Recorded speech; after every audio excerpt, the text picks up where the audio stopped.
बा सोना तोहार। बतावा ये मैं भइले ना होना डरबे ना कइले हैं फिर का घुमत है दाहिने बहिने हैं बतावा ये में कुछ ना डले बना यही में डले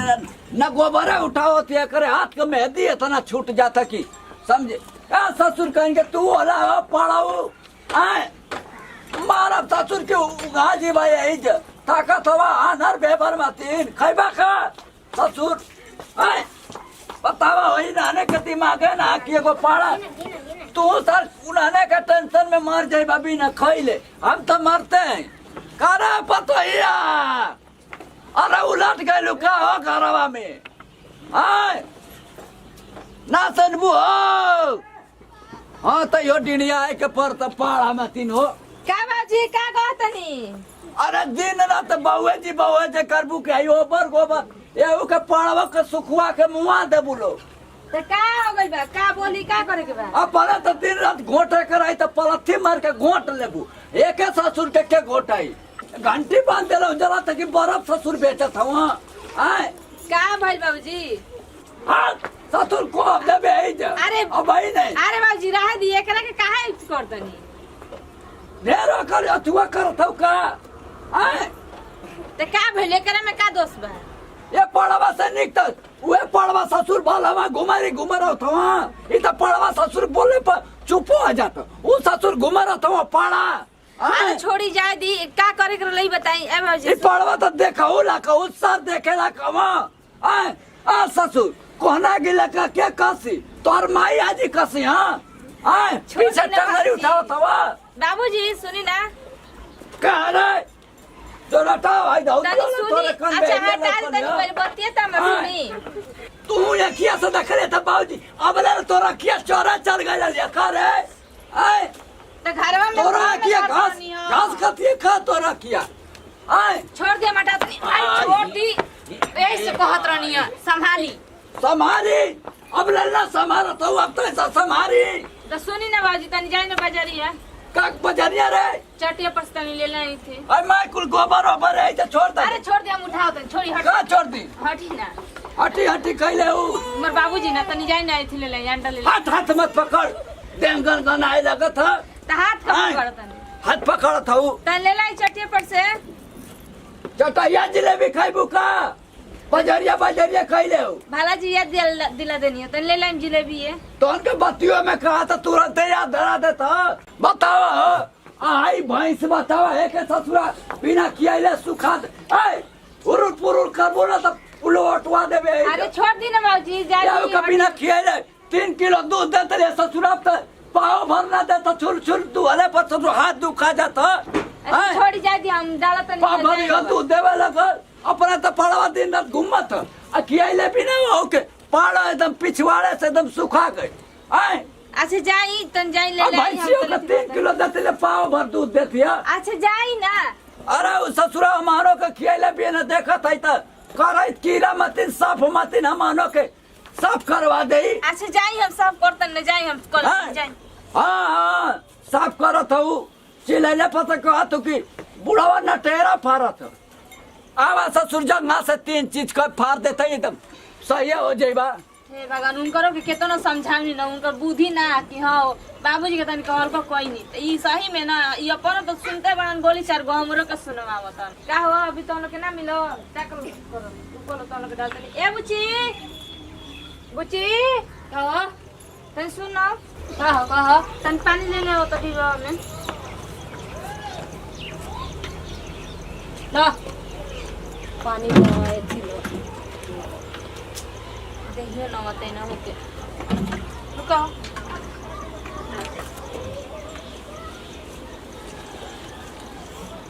पिए बू पानियों नहीं खेत में डाल ले पिया सब दिया कब से 9 1 का करी यो झनक के गइली बाबू जी ता के 4 गो सुना के गइल एगो मरद से हम परेशान बनी के ताना कहानी कहाँ गइल बनन कब होई है हमर दिमाग खराब को के रख दे खाना बना के देरी होता है नहीं हो अरे डिबा तू मारे लागे भाव बता है गोबरो काछे के बाबू अब बोल देम तो कहे जा कि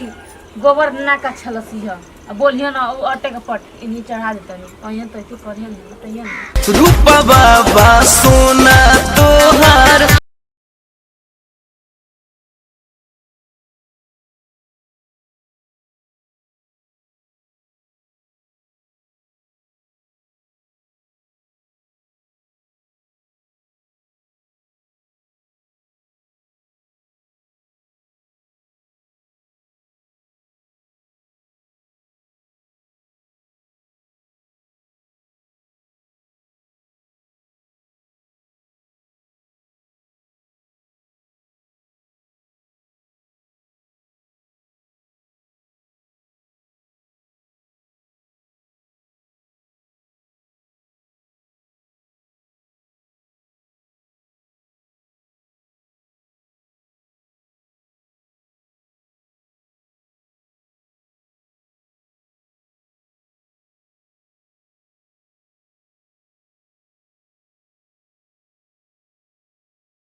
हाँ बासु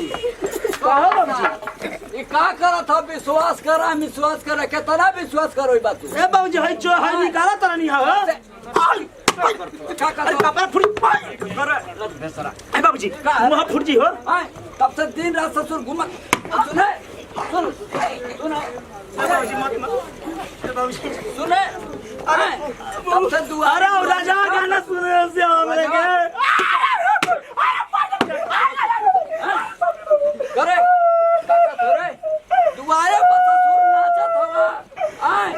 रात बेसन रात करे अगर बगल देखो तो हम विश्वास कर चुप रहे ना तुम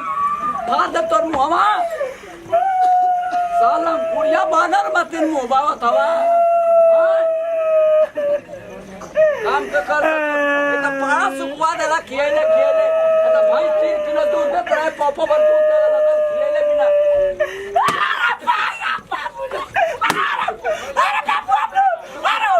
चुप रहे तो सब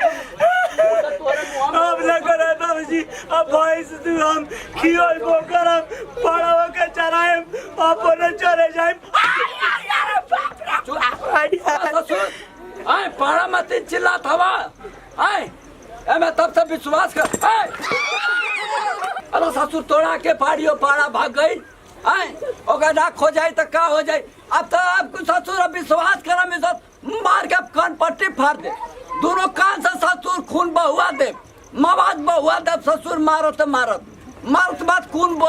मान के एगो रह जाता रेडियो में समाचार बदे बौखलियाल जा कि अब समाचार ऐसा नहीं सुनल जा ऐना ससुर मोबाइल लेत हवा 1 किलो का तुरंत टिप देत हो विश्वास करा